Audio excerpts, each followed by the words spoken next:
اعوذ باللہ من الشیطان الرجیم بسم اللہ الرحمن الرحیم واعتصموا بحبل اللہ جمیعا ولا تفرقوا. سب مل کر اللہ کی رسی کو مضبوطی سے تھامے رکھو اور فرقوں میں مت پڑو. فرقوں کی دکانیں بند. Damage has been done. السلام علیکم ناظرین، ڈیجیٹل رنگ کے پلیٹ فارم سے شعیب حسن آپ سے مخاطب ہے، اور آج ہم موجود ہیں ایسی شخصیت کے ساتھ جس نے تقریباً جو پچھلے کئی عرصے سے فرقہ واریت کا زور چلتا آ رہا تھا اور تمام لوگ اسی چیز پہ اٹے ہوئے تھے کہ ہمارے بڑے یہ کرتے رہے ہیں، ہم یہی کرتے رہیں گے. ایک فرقے سے نہیں، دو سے نہیں، جتنے بھی فرقے ہیں ان سے ٹکر لی اور ان کو غلط ثابت کیا، اور کسی تعارف کے محتاج نہیں ہے. کھلبلی مچا دی ہے دین کی دنیا میں. مبلغ اسلام ہے انجینئر محمد علی مرزا میرے ساتھ موجود ہیں. ہم سے جانیں گے کچھ کربلا کا تاریخی پس منظر اور آج کے جو کرنٹ ایشوز ہیں ان پر گفتگو ہوگی ان کے ساتھ. السلام علیکم. جی وعلیکم السلام ورحمۃ اللہ وبرکاتہ. ولا حول ولا قوۃ الا باللہ. اللہم صلی علی محمد وعلی آل محمد. جی جناب، آپ کو ویلکم کہتے ہیں اپنی اکیڈمی کے اندر. اللہ کا نام لے کے شروع کریں انشاءاللہ تعالی. سب سے پہلے آپ کا بہت شکریہ، آپ نے وقت دیا. یہ کوئی 2 ماہ لگے ہمیں اس وقت کو حاصل کرنے کے لیے. تو آپ کا سلوگن ہے کہ فرقوں کی دکانیں بند، the damage has been done. اور یہ جو آیت میں نے ابھی تلاوت کی ہے، جہاں بھی اس کا ترجمہ پڑھا جاتا ہے، یہ اللہ کی رسی بریکٹ میں قرآن مجید لکھا ہوتا ہے. ہر فرقہ قرآن مجید کو تسلیم کرتا ہے، اس کے باوجود اتنے فرقے موجود ہیں. اس کی کیا وجہ ہے؟ اس کی وجہ ہے کہ یہ جو تسلیم کر رہے ہیں اس کے اوپر عمل نہیں کر رہے نا. اور یہ جو آپ بریکٹ میں قرآن مجید کہتے ہیں نا، یہ صرف وہ لوگ لکھتے ہیں کہ جو واقعی قرآن کو اللہ کی رسی مانتے ہیں. سارے لوگ نہیں مانتے. آپ اگر بریلوی مکتب سے پوچھیں، ان کی تقریریں علماء کی دیکھیں، وہ آپ کو بتا رہے ہوتے ہیں کہ رسی کے اندر کئی ایک چھوٹی رسیاں ہوتی ہیں اور وہ سارے بل مل کے ایک رسی تیار ہوتی ہے. تو ایک اللہ کی محبت کا بل ہے، ایک صحابہ کرام کی محبت کا بل ہے، ایک نبی الاسلام کی محبت کا، ایک اہل البیت کا، اور پھر بیچ میں اپنے بابا بھی داخل کر دیتے ہیں اور وہ کہتے ہیں یہ سارے مل کے اللہ کی رسی بناتے ہیں. قرآن کو کہاں ماننے کے لیے تیار ہے؟ یہ قرآن کی بات تو ہم نے آگے کی ہے کہ بھائی صحیح مسلم کے اندر جو غدیر خم کی حدیث ہے، قرآن اور اہل بیت 6225 سے لے کے 6228 تک 4 حدیث، اس میں کہا گیا ہے کہ قرآن اللہ کی رسی ہے، جو اسے پکڑے گا ہدایت پہ ہوگا، جو چھوڑ دے گا گمراہ ہو جائے گا. تم اللہ کی کتاب کو پکڑو، اپنا تعلق اس کے ساتھ مضبوط کرو. تو یہ قرآن کے اندر ہے. اصل میں ان کو دھوکہ لگا ہے اس ایک حدیث کی وجہ سے جسے علماء نے اپنے فرقے کو چمکانے کے لیے اور چندے بٹورنے کے لیے استعمال کیا، جو ابو داؤد کے اندر حدیث موجود ہے. ترمذی کے اندر جو روایت ہے مانا علی و اصحابی، وہ تو روایت کمزور ہے. ابو داؤد والی حدیث صحیح ہے کہ میری امت کے 72 فرقے جو ہیں جہنم میں جائیں گے اور ایک گروہ جو ہے وہ حق پر ہوگا. اب ان کو یہ حدیث مل گئی تو انہوں نے کہا کہ ہم اپنے سوا سارے فرقوں کو جہنمی ڈکلیئر کریں اور اپنے فرقے کو وہ ناجیہ ڈکلیئر کریں. حالانکہ اس میں فرقے کو جنتی نہیں کہا گیا تھا، ایک گروہ. بخاری مسلم میں ہے کہ میری امت کا ایک گروہ قیامت تک حق پر قائم رہے گا. فرق تو عربی میں کہتے ہیں ٹوٹ کے الگ ہونے کو. اسلام اپنی اصل تھا درخت، اس سے ٹوٹ کر جو الگ ہوا، یہ پتے الگ ہوتے ہیں، انہیں فرق کہا جاتا ہے. کوئی پتا درخت کو نہیں کہہ سکتا کہ ایک فرق میں بھی ہوں ایک تو بھی ہے، وہ تو اصل تھا. تو اصل تھی اسلام مسلم، اس سے ٹوٹ کر فرقے بننا شروع ہوئے. اور نبی الاسلام نے پہلے پیش گوئی کی تھی کہ تم نے اس سسٹم کا حصہ نہیں بننا. نبی الاسلام نے یہ نہیں کہا کہ فرقے بناؤ، آپ نے کہا بن جائیں گے اور ایک گروہ حق پر ہوگا. یعنی فرقہ کبھی بھی حق پہ نہیں ہوگا. فرقے سارے کے سارے جہنمی ہیں جو اپنے آپ کو فرقہ واریت میں بانٹتا ہے. ان الذین فرقوا دینہم وکانوا شیعا لست منہم فی شیء. اے نبی، جنہوں نے اپنے آپ کو فرقوں میں بانٹ لیا اور گروہ در گروہ ہو گئے، آپ کا ان کے ساتھ کوئی تعلق نہیں ہے. تو فرقوں کا نبی الاسلام سے کوئی تعلق نہیں. یہ بس ایک غیبی خبر تھی. جس طرح صحیح مسلم میں حدیث ہے قرب قیامت میں عورتیں ایسا لباس پہنیں گی گویا کہ وہ ننگی نظر آئیں گی، یعنی چست ہوگا یا باریک. تو اس کا مطلب یہ نہیں تھا کہ آپ نے اپنی عورتوں کے ساتھ ایسا معاملہ کرنا ہے. یہاں پہ بھی ایک خبر تھی، غیبی خبر کو انہوں نے حکم بنا دیا کہ فرقے بناؤ. اور پھر حال یہ کہ فرقے بنانے کے بعد انہوں نے کیا کیا، اپنے آپ کو جنتی کہا اور باقی سب کو جہنمی کہا. تو پھر اگر ہم دوسرے کی نظر سے دیکھیں تو آپ بھی جہنمی ہیں. تو اس کا اینڈ یہ ہے کہ آپ اس طرف واپس آ جائیں جہاں سے فرقے سٹارٹ ہوئے تھے اور وہ اصل تھی، اس سے فرقے بنے تھے، اور وہ ہے محمد رسول اللہ صلی اللہ علیہ وآلہ وسلم، ان کے اہل البیت، ان کے صحابہ کرام علیہم رضوان. اگر بات کریں اہل البیت کی تو مودت کا ذکر آتا ہے قرآن مجید میں، آیا مباہلہ آتی ہے قرآن مجید میں، انما یرید اللہ کی آیت آتی ہے قرآن مجید میں، آیت تطہیر آتی ہے. ان تمام طرح آیتوں کے باوجود جناب رسول خدا کے جانے کے فوراً بعد اہل بیت کے ساتھ کیا ہوتا ہے, وہ کس طرح سے تنہا ہو جاتے ہیں؟ امام حسن علیہ السلام کے ساتھ کیا ہوتا ہے, امام حسین علیہ السلام کے ساتھ کیا ہوتا ہے؟ اور جو ان کی بات کرتا ہے جیسے سلیم ابن قیس ہیں اور مختار ثقفی ہیں, مالکی اشتر ہیں, وہ ان سے محبت کرنے کے زمرے میں ان کو تنہا کر دیا جاتا ہے. یہ اس دور کی بات ہے. اور اگر اس دور کی بات کریں تو آج بھی جو اہل بیت کی بات کرتا ہے, جیسے آپ ہیں, مولانا اسحاق تھے, مولانا طارق جمیل ہیں, تو ان کو الگ کر دیا جاتا ہے, فتوے لگائے جاتے ہیں. ایسا کیوں ہے؟ دیکھیں ہمیں تو کوئی اس کی پرواہ نہیں ہے. انہوں نے ہمیں کیا الگ کرنا تھا, ان کو ہم نے ان کی عوام سے ہی الگ کر دیا. عوام ان کے اوپر لانتے بھیج رہی ہے. اس دفعہ جو ورلڈ کپ ہے وہ ہم نے جیتا ہے, ہاں اللہ کے فضل سے. تو ہاں پرانے زمانوں میں آپ کہہ سکتے ہیں بظاہر دنیاوی طور پر اہل البیت کو وہ کامیابیاں نہیں ملی, دنیاوی طور پر آخرت کے پوائنٹ آف ویو سے تو وہ کامیاب ہے جو ملنی چاہیے تھی. لیکن اب تو یہ جو مبارک دور ہے اس کے اندر تو ہر طرف اہل البیت کا ہی ذکر ہے. اب رہ گیا یہ جو نبی الاسلام کی وفات کے بعد, تو یہ ہمیشہ ایسے ہوا ہے کہ جب مخلص ساتھی رخصت ہوتے ہیں نا, تو ان کے رخصت ہونے کے بعد پھر ظاہر ہے کہ نا ہنجار نا خلف لوگ منظر عام کے اوپر آ جاتے ہیں. نبی الاسلام کے جو اپنے مخلص ساتھی تھے انہیں تو اہل بیت کی عظمت کا پتہ تھا, اور اس لیے انہوں نے پورے پیشن کے ساتھ ان کا ساتھ دیا. ایک ثقیفہ بنی ساعدہ والا جو ایشو ہے وہ چونکہ at the end of the day mishandling کے باوجود اس کے اوپر سیدنا علی نے ایگری کر لیا, لہذا وہ تو چیپٹر ہو گیا کلوز. اس میں بھی جو امام بخاری ہیں وہ لکھتے ہیں کہ 6 ماہ بعد جناب امیر کو پتہ چلتا ہے کہ خلافت کا سلسلہ جو سارا یہ نہیں, ان کو پتہ چل گیا تھا, انہوں نے بیعت نہیں کی تھی. امام بخاری نے یہ نقل کیا ہے, مسلم نے بھی, کہ 6 مہینے تک انہوں نے بیعت نہیں کی. اچھا, جناب امیر المومنین علی بن ابی طالب کو اس واقعے کی خبر نہ دینا یا خبر نہ ہونا, اس کے پیچھے کیا پس منظر ہے؟ اس کے پیچھے پس منظر سیدنا ابو بکر عمر نہیں ہے. وہ تو بےچارے بیٹھے ہوئے تھے میت کے اوپر, انہیں تو آ کے خبر ملی ہے کہ ثقیفہ بنی ساعدہ میں سعد ابن عبادہ کو لوگ امیر چننے لگے ہیں. لہذا سب سے بڑا جو غالی شیعہ یہ ظلم کرتے ہیں, اور وہ کہتے ہیں کہ ابو بکر عمر خلافت کے لالچی تھے. اگر یہ خلافت کے لالچی ہوتے تو یہ ثقیفہ بنی ساعدہ کی میٹنگ کال کرتے. میٹنگ تو انصار مدینہ نے کال کی بھی تھی جو خود شیعان علی تھے, تو سٹارٹ تو وہاں سے ہوا نا. اور وہ حضرت علی کو نہیں چن رہے تھے, سعد ابن عبادہ کو چن رہے تھے. اور سعد ابن عبادہ بہت بھاری شخصیت تھے, یعنی وہ آؤٹ آف کوسچن ہے کوئی کہ ان کے اوپر کوئی تان کرے. اصحاب صفہ میں سے 155 اصحاب کا کھانا ان کے گھر سے جایا کرتا تھا. یہ 2 بندے ہیں جنہوں نے نبی الاسلام کو مدینے میں سپورٹ کیا ہے, سعد ابن معاذ جو اوس کے سردار تھے, اور خزرج کے سعد ابن عبادہ. اگر یہ 2 بندے نہ ہوتے تو نبی الاسلام کی دعوت کو جو یہ عروج ملا ہے, جو اللہ تعالیٰ نے یعنی صحابہ کے ذریعے ہاتھ مضبوط کیے ہیں, تو یہ 2 بندے ہیں. ان میں سے ایک سعد ابن عبادہ تھے. سعد ابن معاذ تو شہید ہو گئے تھے غزوہ خندق کے موقع پر, جو انہیں یہاں پہ تیر لگا تھا اور وہ زخم جاری ہو گیا تھا. اور سعد ابن عبادہ انصار مدینہ میں سے تھے اور نبی الاسلام کے قریبی ساتھیوں میں سے تھے. تو وہ سمجھتے تھے انصار مدینہ کے نبی الاسلام کے جانے کے بعد, چونکہ ہم نے نبی الاسلام کو سپورٹ کیا, اور پھر ان کی جو ریزرویشنز تھی وہ جینون تھی. وہ یہ کہتے تھے کہ چونکہ مشرکین عرب جو تھے وہ آخری وقت تک رسول اللہ کے دشمن رہے صلی اللہ علیہ وآلہ وسلم, اور فتح مکہ کی وجہ سے طلقاء وہ بنے.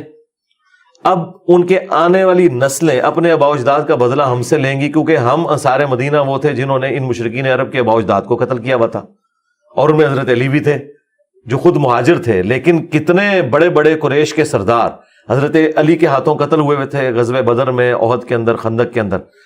تو انصار مدینہ کو یہ ڈر تھا.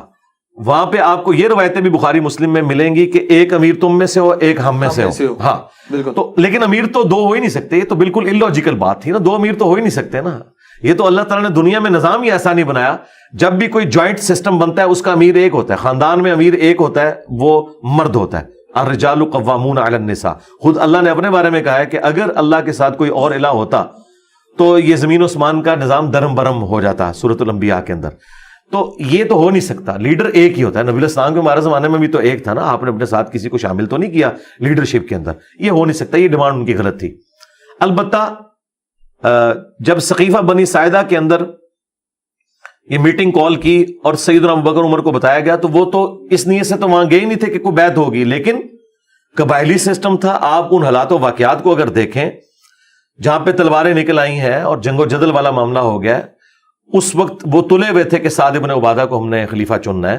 تو وہاں پہ حضرت عمر کہتے ہیں میں نے اپنے دماغ میں ایک تقریر بنائی ہوئی تھی میں کروں گا، لیکن حضرت ابوبکر نے مجھے خاموش کروا دیا. ظاہر ہے حضرت ابوبکر یہ سمجھتے تھے یہ جذباتی ہیں، کوئی معاملہ مس ہینڈل نہ ہو جائے، لیکن وہ کہتے ہیں جو میں نے اپنے دماغ میں پوائنٹس سوچے تھے ان سے بہتر حضرت ابوبکر نے تقریر کی. انہوں نے کہا دیکھیں نبی علیہ السلام قریش میں سے تھے، لہٰذا آپ کا سکسیسر بھی قریش میں سے ہونا چاہیے، اور انصار مدینہ تم لوگ رسول اللہ کے ساتھ وزیر کی حیثیت سے تھے، تو جو بھی اب امیر چنا جائے تم وزیر کی حیثیت سے رہو، اللہ کے نبی تم سے راضی ہیں اور یہ سارے معاملات ہیں. اور چونکہ قریش کا قبیلہ ڈومیننٹ ہے، اوس اور خزرج کا وہ مقام نہیں تھا عرب کے اندر جو قریش کا تھا، اور قبائلی سسٹم میں نبی علیہ السلام کو صرف پیغمبر کے طور پر انہوں نے ایکسیپٹ نہیں کیا تھا عرب دنیا نے، بلکہ ایک قبیلے کے سردار کے طور پر بھی. اسی لیے آیا نا اذا جاء نصر اللہ والفتح ورأیت الناس يدخلون فی دین اللہ افواجا. وہ جو فوج در فوج لوگ دین میں داخل ہو رہے تھے وہ اس اعتبار سے ہو رہے تھے کہ قریش کے سردار کو غلبہ مل گیا بنو ہاشم میں سے اور ہم نے اس کی اطاعت اختیار کرنی. یہ پہلی دفعہ ہوا تھا کہ ایک قبیلہ اتنا ڈومیننٹ ہو گیا، ورنہ تو طوائف الملوک ہی تھی. اس کا فائدہ رومنز اور پرشینز اٹھاتے تھے، اور عرب کے لوگ جو زیادہ جنگجو تھے، جن کے اندر زیادہ طاقت تھی، صرف ایک طوائف الملوکی تھی، یہ ایک جھنڈے کے نیچے جمع نہیں تھے، انہیں اپنی طاقت کا اندازہ نہیں تھا کہ اگر ہم اکٹھے ہو جائیں تو یہ رومنز پرشین تو شاہی کوئی نہیں ہے. اور وہ اللہ تعالیٰ نے نبی علیہ السلام کے ذریعے کیا، اور دیکھیں پھر کیسا انہوں نے الٹا، یہ اتنے طاقتور لوگ، ٹف مول کے عادی. اب یہ سارے کا سارا معاملہ جو تھا قریش کا غلبہ، اسی کی بنیاد کے اوپر آگے یہ ساری امپائر پھیلنی تھی. تو حضرت ابوبکر نے کہا کہ قریش کے علاوہ اگر کوئی اور سردار ہوا تو یہ تمہیں نہیں چنیں گے. خود ظاہر ہے کہ خود قریش مکہ نے نہیں ماننا تھا کہ اوس اور خزرج کی کیا اوقات ہے. اچھا اب یہ ساری چیزیں ایک گراؤنڈ ریئلٹیز ہیں. اب آپ لوگوں کو آیتیں حدیثیں نہیں سنا کے کہہ سکتے کہ جی وہ سب انسان اللہ کے نزدیک برابر ہیں، یہ ساری چیزیں نہیں ہو سکتی. بہرحال اللہ تعالیٰ نے بنو ہاشم کو تو جان والوں پہ فضیلت دی ہے نا، بنو اسرائیل کو بھی دی، بنو اسماعیل کو بھی. تو قریش مکہ بنو اسماعیل تھے نا، اور ان میں بھی ایک ڈومیننٹ قبیلہ، نبی علیہ السلام کی ایک نسبت تو انہیں حاصل تھی، تو یہ جینون تھا. اب اس وقت حضرت ابوبکر نے کیا کیا؟ بخاری مسلم کے الفاظ ہیں، آپ نے ابو عبیدہ اور حضرت عمر کا ہاتھ یوں پکڑ کے کہا کہ یہ دو بندے ان میں سے کسی کو اپنا خلیفہ چن لو. اچھا یہ اس وقت کرنا کیوں ضروری تھا؟ آپ کی نظر میں اور میری نظر میں تو یہ ہونا چاہیے تھا کہ اس وقت تھوڑا سا وقفہ لے لیا جاتا، نبی علیہ السلام کی تدفین سے فارغ ہو لیتے اور پھر ایک میٹنگ کال کے معاملات کرتے. لیکن یہ معاملہ اس طرف جانے والا نظر نہیں آ رہا تھا. اس وقت کی سچویشن کو وہی بہتر سمجھ سکتے ہیں، اور اس میں مجھ سے پکا لے لیں، امام حسن نے معاویہ بن ابی سفیان کے ہاتھ پہ جو صلح کی ہے، ان کے اپنے ساتھیوں نے کہا کہ اس نے ہمیں ذلیل کروا دیا. لیکن یہ تو امام حسن سمجھ سکتے ہیں، یا میں ان کے اس درد کو سمجھ سکتا ہوں کہ انہیں کس مجبوری میں صلح کرنی پڑی ہے. صلح ہی اس وقت بہتر آپشن تھی، ورنہ وہ تو 40,000 کا لشکر لے کے گئے تھے معاویہ سے لڑنے کے لیے. لیکن انہوں نے دیکھا کہ ان کے سردار خرید لیے گئے ہیں اور یہ معاملہ بگڑ جائے گا، تو انہوں نے کہا بھائی بہتر یہ ہے کہ اس معاملے کو میں یہاں پہ ٹھپ کر دوں. یہ پورا مقدمہ ہے، وہ آپ اپنے پاس رکھیں، سوال اینڈ پہ کر لیجیے گا، میں مقدمہ کلیئر کر رہا ہوں، ورنہ ٹیمپو وہ ٹوٹ جائے گا. میں آپ کو بتا رہا ہوں کہ آج بیٹھ کے کوئی سچویشن کا اندازہ نہیں کر سکتا جب تک آپ زمانے میں ریورس جا کے وہ سارے حالات دیکھ نہ لیں. تو حضرت ابوبکر نے اس وقت یہ ریلائز کیا کہ بھائی اگر اس وقت کوئی ڈیسیژن نہ ہوا تو یہ تلپٹ ہو جائے گا، اور یہ انصار مدینہ کو چنیں گے اور ایک نئی گیم شروع ہو جائے گی، قریش مکہ میں پھوٹ پڑ جائے گی. اب اس کا آخری حل یہ ہے کہ ان دو بڑے سرداروں میں سے ایک کو چن لیا جائے. اور انہوں نے کن بندوں کے نام پیش کیے؟ ابو عبیدہ بن جراح، جن کو نبی علیہ السلام نے امین الامت کہا تھا. نجران کے جب عیسائی آئے، بخاری میں آیا، وہ مبالغہ تو نہیں ہو سکا تھا، مسلم میں آیا کہ مولا علی، حسن، حسین اور فاطمہ کو لے کے نبی علیہ السلام آئے، لیکن مبالغہ ہوا نہیں کیونکہ کرسچن ریڈی نہیں ہوئے. لیکن پھر انہوں نے کہا کہ اگر مبالغہ ہوا تو ہم مارے جائیں گے، اگر یہ جھوٹا نبی ہوا تو پھر ہمیں کوئی ڈر نہیں، تو آپ ہمارے ساتھ کوئی اپنا ایسا قریبی آدمی بھیجیں. تو آپ نے فرمایا میں امین الامت تمہاری طرف بھیجوں گا. پھر نبی علیہ السلام نے ابو عبیدہ بن جراح کو بھیجا. تو حضرت ابوبکر نے وہ سوٹیبل پرسنالٹیز کے ہاتھ اس طریقے سے کھڑے کیے اور کہا ان میں سے چن لو. لیکن دونوں نے کہا کہ حضرت آپ کے ہوتے ہوئے ہم نہیں کریں گے، کیونکہ نبی علیہ السلام نے آپ کو مسلح پر کھڑا کیا تھا اور اس کی وجہ سے ہم آپ کو خلیفہ چنیں گے. اور چنا. انصار مدینہ بھی ایگری کر کے، سعد بن عبادہ اکیلے رہ گئے، ان کے اپنے قبیلے کے لوگ اپنے سردار کو چھوڑ کے حضرت ابوبکر کے اوپر راضی ہو گئے. اس سے آپ کو اندازہ ہوگا کہ حضرت ابوبکر کی پرسنالٹی کتنی بڑی تھی. ادروائز وہ پورا قبیلہ چھوڑ دیتا، انہوں نے اپنے سردار کو چھوڑ کے حضرت ابوبکر کی بیعت کر لی. اس سے حضرت ابوبکر کی ڈومیننسی نظر آتی ہے. حالانکہ وہ کمزور آدمی تھے یار، بوڑھا آدمی تھا، ایک کوئی پہلوان نہیں تھا. کوئی آپ کو حدیثوں میں نہیں ملے گا کہ انہوں نے بدر میں اتنے بندے قتل کر دیے تھے تو وہ یہ تھے تو وہ تھے، نہیں. ان کی ایک بزرگی، نبی علیہ السلام کے ساتھ قربت، یار غار ہونا، یہ ساری چیزیں، پھر نبی علیہ السلام کے وہ سسر بھی اور ساری قربت، یہ ساری چیزوں کی وجہ سے ان کے اوپر ایگری کر گئے اور وہ بیعت ہو گئی اور پھر وہ سارا معاملہ ہوا.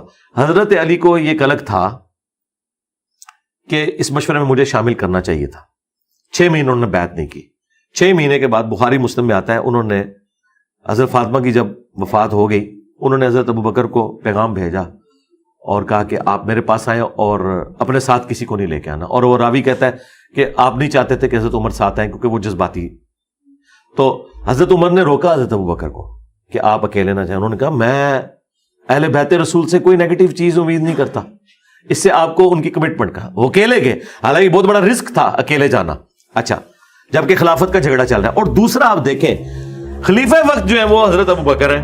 ہونا تو چاہیے تھا, وہ کہتے تم میرے دربار میں آؤ. انہیں پتا تھا اس گھر سے ہمیں دین ملا ہے, یہ ہمارے بڑے ہیں, یہ ان کا جانا. پھر حضرت علی جب یہ بات کی کہ آپ کو جو اللہ تعالیٰ نے یہ فضیلت دی اور یہ حالات و واقعات فیوریبل ہوئے, ہمیں کوئی حسد نہیں ہے, لیکن آپ نے ہمیں مشورے میں بھی شامل نہیں کیا. اس پہ حضرت ابوبکر رو پڑے. اس کے بعد حضرت علی نے کہا دیٹس آل, اب میں اعلانیہ آپ کی بیعت کروں گا. زور کے وقت حضرت ابوبکر ممبر پہ چڑھے, حضرت علی کے فضائل بیان کیے. اس کے بعد سیدنا علی چڑھے اور حضرت ابوبکر کے فضائل بیان کیے اور اپنی بیعت نہ کرنے کی وجہ بتائی. انہوں نے بھی بتایا. الٹیمیٹلی یہ سارا پیچ اپ ہو گیا. اور اس کے بعد جتنی جنگیں ہوئی ہیں ان میں تھنک ٹینک کے طور پر حضرت علی کبھی بھی علیحدہ نہیں ہوئے حضرت ابوبکر سے, نہ حضرت عمر سے. سارے معاملات مشورے کے ساتھ چلتے تھے. تو اس وقت ایک معاملہ ہوا, لیکن چونکہ at the end of the day وہ سیٹل ہو گیا. اب سیٹلمنٹ کے بعد ان گڑے مردوں کو اکھاڑنا تب درست ہے جب حضرت علی اس بیعت کے اوپر راضی نہ ہو. جب وہ راضی رہے ہیں, تینوں خلفاء کے ساتھ رہے ہیں.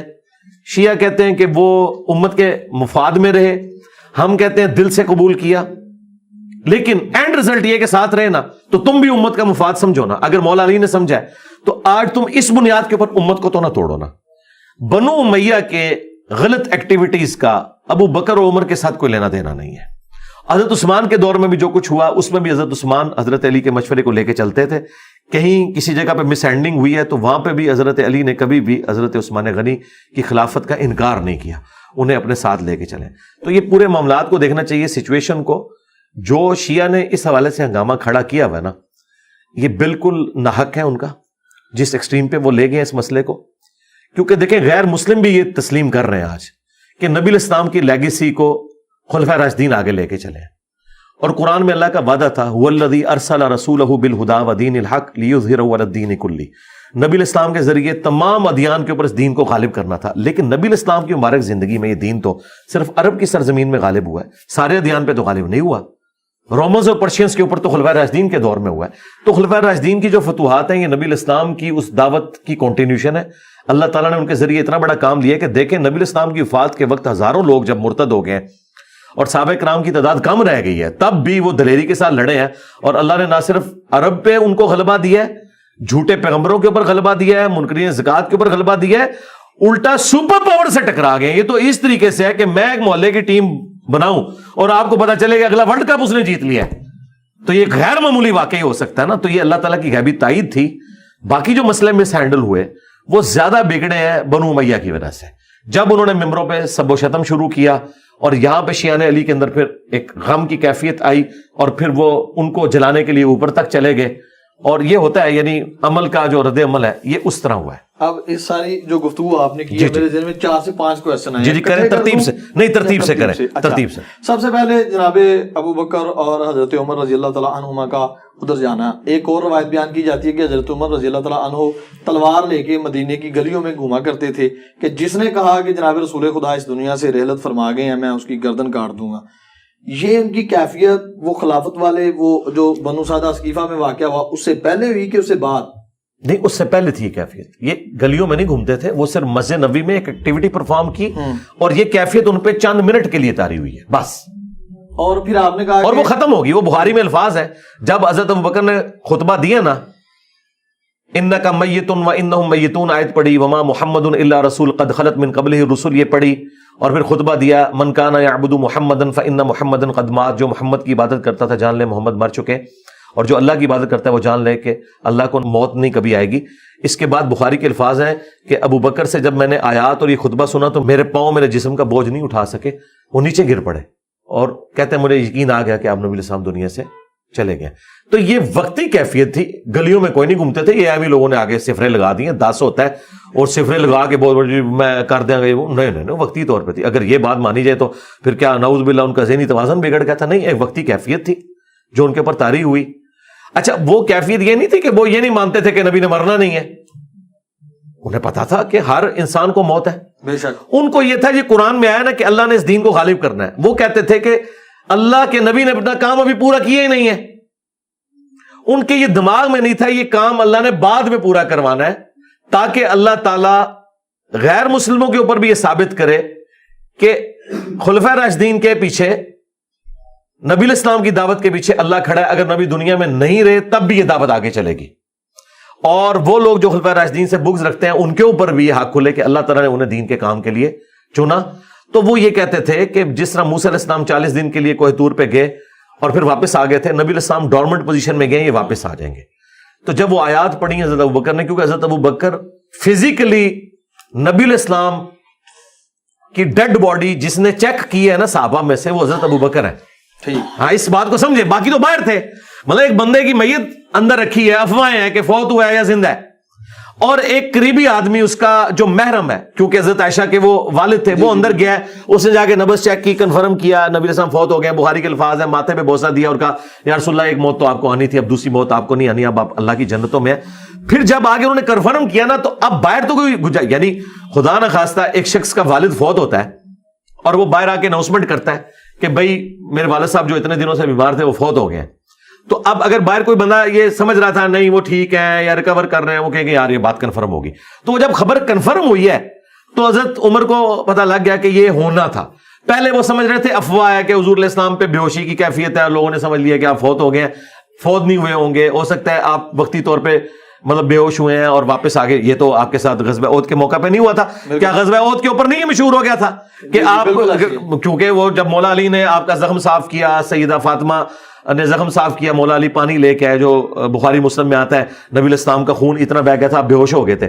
تو شہادت کی خبر تو اس وقت مشہور ہو گئی تھی اور یہ آیت اس وقت نازل ہوئی تھی. امپلیمنٹ ادھر ہوئی, وما محمد الا رسول, محمد تو نہیں مگر ایک رسول, اگر یہ مر جائیں یا قتل کر دیے جائیں تو کیا تم دین سے الٹے قدم پھر جاؤ گے؟ اچھا, بخاری کے الفاظ ہیں کہ صحابہ کرام کہتے ہیں کہ جب یہ آیت حضرت ابوبکر نے پڑھی تو ہمیں لگا یہ آیت ابھی نازل ہوئی ہے. یعنی آیت اتنی پرانی تھی, 8 سال پرانی, لیکن اس کی امپلیمنٹیشن اس وقت ہوئی. صحابہ کو صبر دینے والی یہی آیت تھی کہ محمد بھی ایک رسول ہے, انہوں نے بھی دنیا سے جانا ہے, کیا دین تم چھوڑ دو گے؟ اور بخاری کے الفاظ ہیں کہ پھر کتنے دن تک صحابہ کرام جب ایک دوسرے کو ملتے تھے تو یہی آیت پڑھتے تھے, ایک دوسرے کو ڈھار, جیسا ہم کسی کا افسوس کرتے ہیں نا, تو افسوس ان کا ہی ہوتا تھا وما محمد الا رسول قد خلت من قبلہ رسول. میں سمجھتا ہوں اتنی بڑی غم کی کیفیت سے صحابہ کا نکلنا اور پھر جنگوں میں اپنے مخالفین کو ہرا کے اتنی بڑی اسلامی اسٹیٹ کو قائم کرنا, یہ بہت غیر معمولی واقعہ ہے. دوسری بات آپ نے کی صلح حسین علیہ السلام کی, صلح حسن علیہ السلام کی, کہ ان کے جو حامی تھے انہوں نے بھی اعتراض کیا. تو صلح حدیبیہ میں بھی تو یہی واقعہ کوٹ کرتا ہے امام بخاری کہ جب جناب رسول خدا نے صلح حدیبیہ پہ صلح کر لی تو جناب عمر رضی اللہ تعالیٰ عنہ معترض ہوئے اور حضرت ابوبکر کے پاس بھی گئے کہ ہم کیوں صلح کر رہے ہیں, کیا ہم حق پہ نہیں ہیں؟ اس کے بارے میں کیا موقف ہے آپ کا؟ دیکھیں, وہ بخاری کے الفاظ ہیں, پوری زندگی وہ شرمندہ رہتے تھے کہ میں نے رسول اللہ پہ اتنی جرت کیوں کی. لیکن وہ جرت نبی علیہ السلام پہ اس لیے نہیں تھی کہ انہوں نے کوئی بدتمیزی کی ہے. نبی علیہ السلام سے ان کی فرینکنس تھی, ان کا تقاضا یہ تھا کہ آج ہم طاقتور ہیں, ان کو کچل کیوں نہ دیں. صلح حسن ڈیفرنٹ ہے. صلح حسن کے کیس میں امام حسن کمزور تھے اور امیر شام طاقتور تھے کیونکہ انہوں نے ان کے گورنر خرید لیے ہوئے تھے. صلح حدیبیہ میں رسول اللہ طاقتور تھے, مشرکین عرب کمزور تھے, جبھی تو وہ صلح آفر کر رہے تھے. بالکل, ادروائز تو وہ مارنے کے لیے مدینے میں 3 دفعہ تو آ چکے تھے اور انہوں نے شرائط بھی اپنی منوائی. اچھا, پہلا آپ نے فرق دیکھا تو لہذا حضرت عمر کی ڈیمانڈ غلط نہیں تھی. ان کے یا رسول اللہ آج ہم تگڑے ہیں, ایسی کی تیسی ان کی, ٹھیک ہے, تو پھر رسول اللہ مان لیتے. میں بتا رہا ہوں, آپ بتاؤ, میں آپ کو لاجیکلی بتا رہا ہوں دنیا کے پوائنٹ آف ویو سے کہ یہ صلح حسن سے بالکل ڈیفرنٹ کیس بنتا ہے. اچھا, دوسری بات, نبی علیہ السلام نے کیوں نہیں مانا؟ اس لیے کہ نبی علیہ السلام کو اللہ تعالیٰ نے وحی کے ذریعے مستقبل بتا دیا تھا. اگر نبی علیہ السلام کے پاس وحی نہ آتی ہوتی, نعوذ باللہ من ذالک, تو پھر انہوں نے حضرت عمر والے ڈیسیژن کرنا تھا کہ جب دشمن اب قابو میں آیا تو یہ تو میرے ساتھیوں کا قاتل ہے, میں ان کو چھوڑ. لیکن نبی علیہ السلام کو اللہ تعالیٰ نے وحی کے ذریعے بتا دیا تھا کہ ہم نے یہ طے کر لیا ہے کہ یہ صلح ہوگی, بظاہر دب کے ہوگی, لیکن اس صلح میں سے ہم آپ کی فتح نکالیں گے. ٹھیک ہے, اسی لیے حضرت عمر پتہ ہے خاموش کب ہوئے؟ بخاری کے الفاظ ہیں, جب حضور نے کہا میں اللہ کا رسول ہوں, بالکل ایسے بس وہ خاموش ہو گئے. خاموش ہو کے وہ حضرت ابوبکر کے پاس گئے کہ آپ کوئی سفارش کریں اور یہ معاملہ کوئی ایسا معاملہ ہو جائے. نبی علیہ السلام نے انہیں یہ نہیں کہا کہ مجھے وحی آئی ہے. اگر وہ کہتے مجھے وحی آئی ہے تو حضرت عمر کی ضرورت تھی؟ انہیں کہا میں اللہ کا رسول ہوں, یعنی میں ویژن رکھتا ہوں. پھر حضرت ابوبکر نے اللہ کا رسول ہوں کا ترجمہ انہیں سمجھایا کہ بھائی وہ اللہ کے رسول ہیں, یہ وحی کے ساتھ ہو رہا ہوگا. پھر کہتے ہیں مجھے پوری زندگی غم ہے کہ میں نے یہ جرت کیوں کی.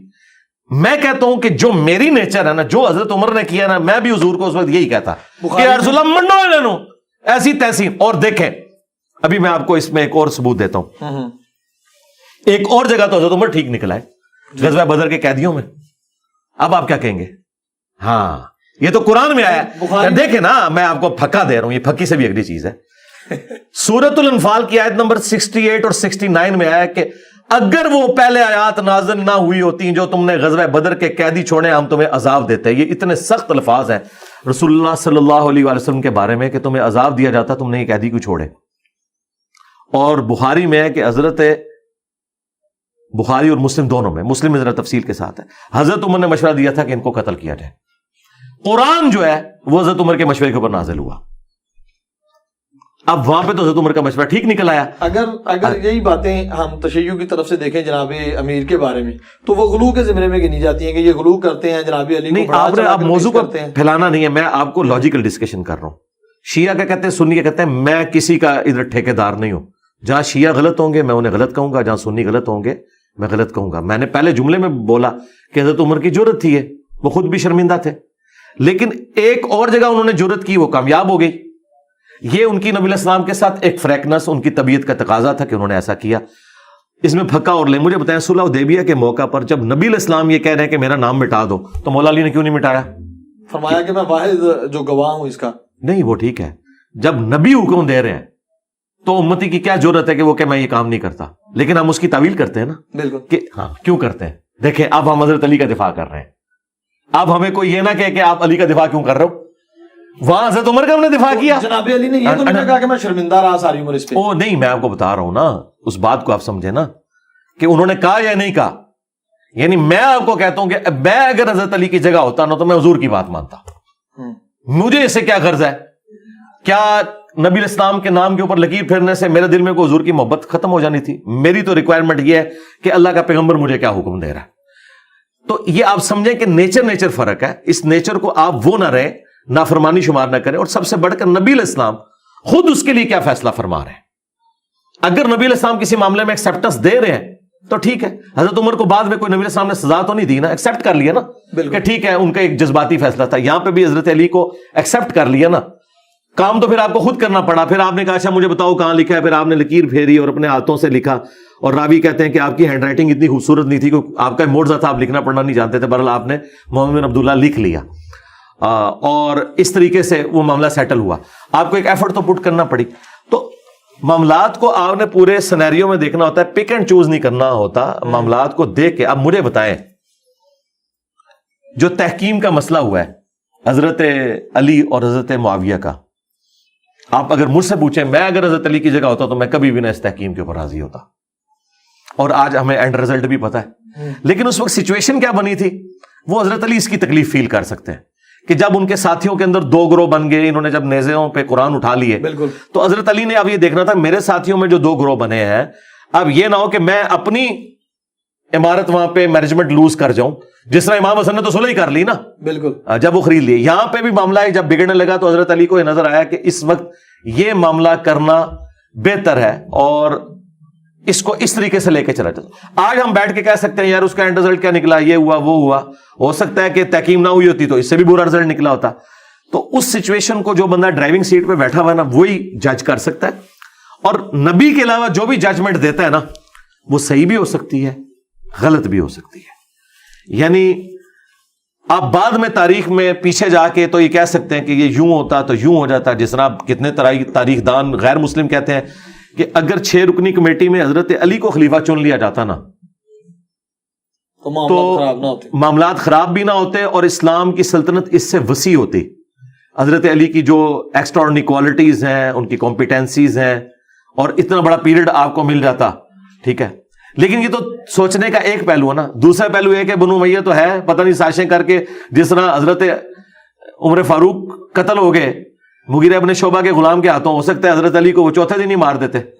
یہ بھی تو ہو سکتا تھا نا. یہ تو اللہ کو پتا نا کہ کیا ہونے والا تھا. ہاں، اور پھر دوسری بات، نبی علیہ السلام نے حضرت علی کو بتایا تھا کہ تم نے میری ڈیوٹی پوری کرنی ہے. میں نے کافروں کے خلاف جنگ کی تھی، تم نے مسلمانوں کے خلاف کرنی ہے، اور امت کو بتانا ہے کہ مسلمانوں کے ساتھ ڈیل کیسے کرنا ہے. جب مسلمانوں سے جنگ ہوگی تو ان کی عورتیں لونڈیاں نہیں بنائی جائیں گی. ٹھیک ہے، یہ ساری کی ساری مسلمانوں کی آپس کی جو جنگ جو قرآن میں ہے، جب مسلمانوں کا گروہ باغی ہو ان سے قتال کرو، یہ سارے احکامات ہم نے مولا علی سے سیکھے ہیں. جنگ جمل صفین نہروان نہ ہوتی تو امت کو نہیں پتا تھا کہ مسلمان کی جب مسلمان سے جنگ ہو تو آپ نے کیا اس میں سے نکالنا ہے. ٹھیک ہے، ابھی تک جتنی جنگیں ہو رہی تھیں وہ ایکسٹریم ہو رہی تھیں، یعنی کفر کے لیول تک. منکرین زکات بھی اگرچہ مسلمان تھے، لیکن جب انہوں نے زکات کی اس فرضیت کا انکار کیا تو ایک کفر تو انہوں نے کر دیا جس کی وجہ سے صحابہ کرام کو یہ کرنا پڑا. تو حضرت علی کی ڈیوٹی نبی علیہ السلام نے جب لگائی تھی اسی وقت انہوں نے وہ کام کرنا تھا. تو میرا خیال ہے جنگ جمل صفین کی جو پیش گوئیاں ہیں اہل سنت کی کتابوں میں اور شیعہ کی کتابوں میں، یہ خود ثبوت ہے کہ حضرت علی کو چوتھا خلیفہ ہی ہونا چاہیے تھا، کیونکہ اسی زمانے میں وہ جنگیں آئی ہیں نا، پہلے خلیفہ کے زمانے میں تو نہیں آئی ہیں. تو میرا خیال ہے یہ سارے کا سارا سسٹم فٹ ان بیٹھتا ہے. لیکن آپ دیکھیں صحیح بخاری میں ایک حدیث ہے 6830، حضرت عمر نے اپنے آخری حج کے دوران، آپ کو منا میں کسی نے آ کے بتایا کہ لوگ کہہ رہے ہیں کہ جب عمر مر جائے گا تو ہم فلاں شخص کو اپنا خلیفہ چن لیں گے. تو حضرت عمر کو اتنا غصہ آیا، انہوں نے کہا میں آج یہیں پہ ایک خطبہ دوں گا کہ مسلمانوں کے مشورے کے بغیر یہ خلیفہ چن رہے ہیں. تو عبد الرحمن بن عوف نے کہا کہ حضرت آپ نہ یہاں ایسا نہ کریں، ساروں تک یہ بات نہیں پہنچی ہوئی، آپ مدینے جا کے خطبہ دیں. پھر مدینے جا کے انہوں نے خطبہ دیا، اور عبداللہ ابن عباس کہتے ہیں کہ میرا گھٹنا ممبر کے ساتھ لگا ہوا تھا، اور میں ساتھیوں کو کہہ رہا تھا آج حضرت عمر نے بڑی سخت گفتگو کرنی ہے، اور یہ ان کا آخری خطبہ تھا حضرت عمر کا. تو انہوں نے کہا کہ دیکھو یہ لوگ مشورہ کر رہے ہیں اور پلی لے رہے ہیں حضرت ابو بکر کی خلافت کی، کہ حضرت ابو بکر کو بھی تو چانک خلیفہ چن لیا گیا تھا مسلمانوں کے مشورے کے بغیر. حضرت عمر نے خود مانا ہے. دیکھیں کہتا ہے دلیر بندہ جو ہے کتنا، جب میں پنجابی میں حضرت عمر کے لیے اپنے لیے بات کرتا ہوں منہ پھٹ ہوتا ہے. ٹھیک ہے، حالانکہ حضرت ابو بکر کی وجہ سے حضرت عمر خلیفہ بنے ہوئے تھے، لیکن انہوں نے کوئی آر محسوس، ان کا یہ بات ٹھیک ہے کہ حضرت ابو بکر کی خلافت ایک کیٹاسٹرافک کنڈیشن میں ہو گئی تھی. اب ابو بکر کی خلافت کو مستقبل میں کوئی شخص دلیل نہ بنائے کہ وہ مسلمانوں کے مشورے کے بغیر کسی کو خلیفہ چنے، ورنہ اس کا انجام قتل و غارت ہوگا.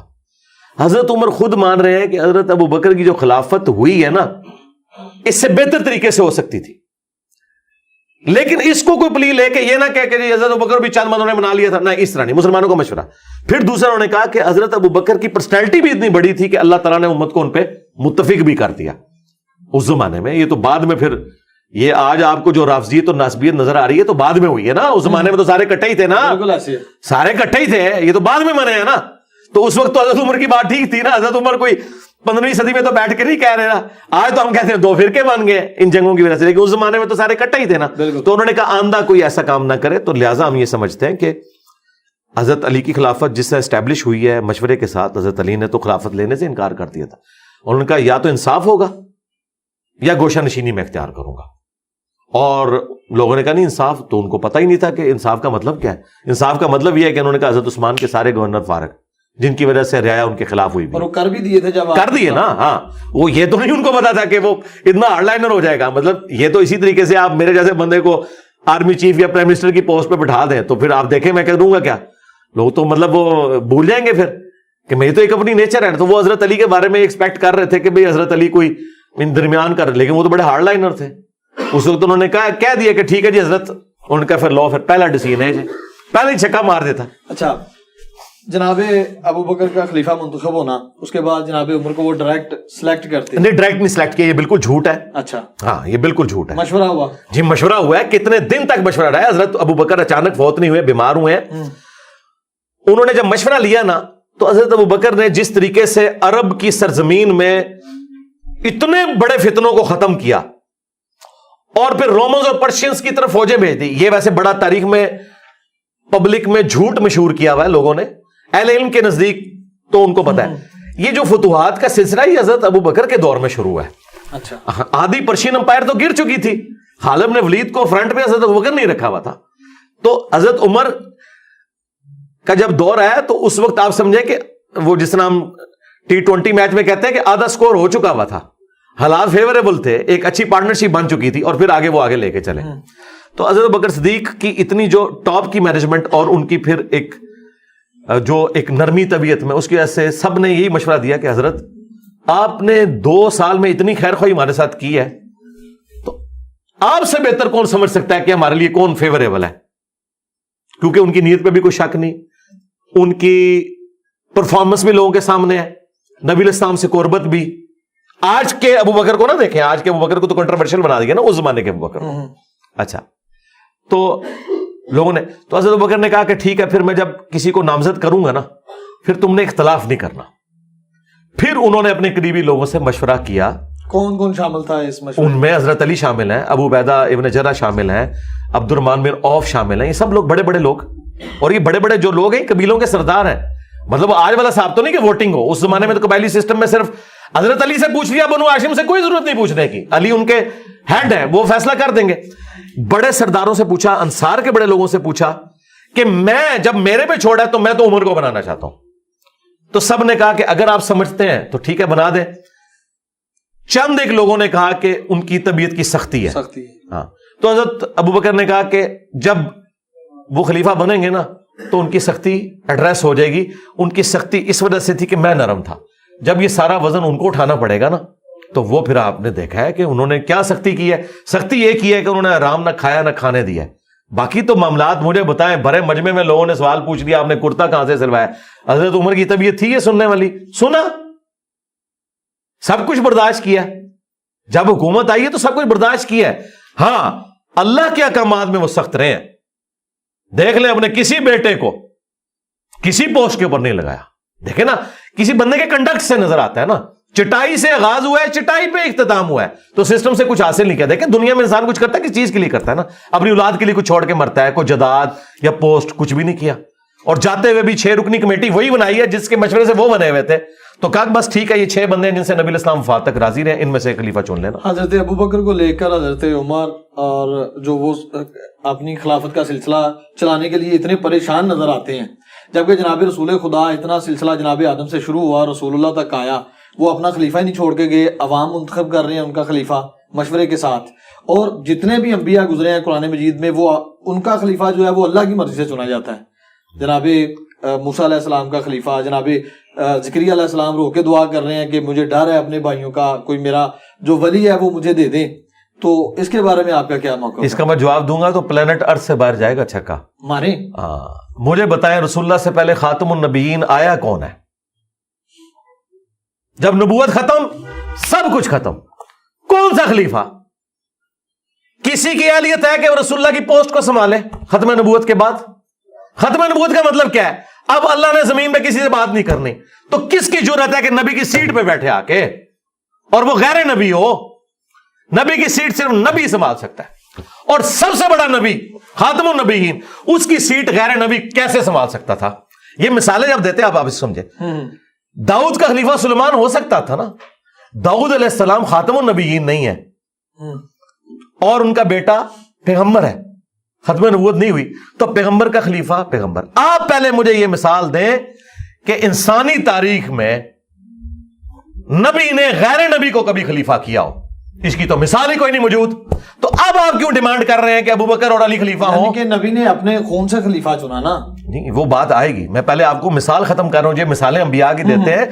نبیوں کے بعد نبوت کا سلسلہ جاری تھا تو نبی کا خلیفہ نبی ہوتا تھا. پہلے کوئی تاریخ انسانی میں یہ ثابت کرے کہ نبی نے غیر نبی کو کبھی خلیفہ بنایا ہو. کیا علی نبی ہیں؟ تو بس شاکی کوئی نہیں. تو پھر آپ ان کو کس نے خلیفہ تو رسول بنانا چاہتے ہیں؟ نبی علیہ السلام کا خلیفہ وہ ہوگا جو نبی ہو, کم از کم نبی ہو. اور میں اس سے اگلی بات کرتا ہوں, وہ کم از کم نبی ہو اور سیکنڈ ٹو پروفٹ ہو. یعنی حضرت ابراہیم اگر اس کے لیول کا کوئی بندہ ہوتا نا تو میں مانتا کہ وہ حضور کا خلیفہ ہوتا, لیکن ختم نبوت کے بعد کس طرح آپ کسی انسان کو, لہذا وہ مثال دینا, آپ اس مقدمے کو سمجھیں. یہ سب سے بڑا فراڈ ہے جو یہ لوگ کر رہے ہیں غالی شیعہ, کہ وہ مثالیں دیتے ہیں پرانی. یہ اس طریقے سے نہیں ہوتا, دودھ اور چونا برابر نہیں ہو جاتا.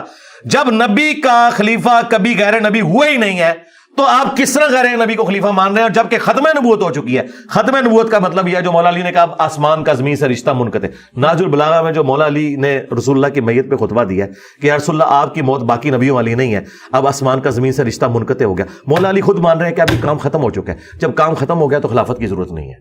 اچھا, اب خلیفہ پھر اگر نبی کا کوئی خلیفہ اس طرح کا روحانی ہونا چاہیے تو وہ خلیفہ پھر ایسا ہونا چاہیے جس سے ہم استفادہ کر سکیں, میں بھی استفادہ کر سکوں. تو لائیں کدھر ہے وہ خلیفہ؟ علم میں جناب امیر کا, جناب امیر کے سامنے موجود نہیں نا. علم میں جناب امیر, میری بات سنیں, بہادری میں, جنگ میں, آپ جتنے بھی سرکار یہ ساری باتیں آپ کی درست تھیں نبی الاسلام کی وفات کے وقت. میں آج پوچھ رہا ہوں کہ میں نے نبی الاسلام کے خلیفہ سے ملنا ہے, کدھر ہے وہ؟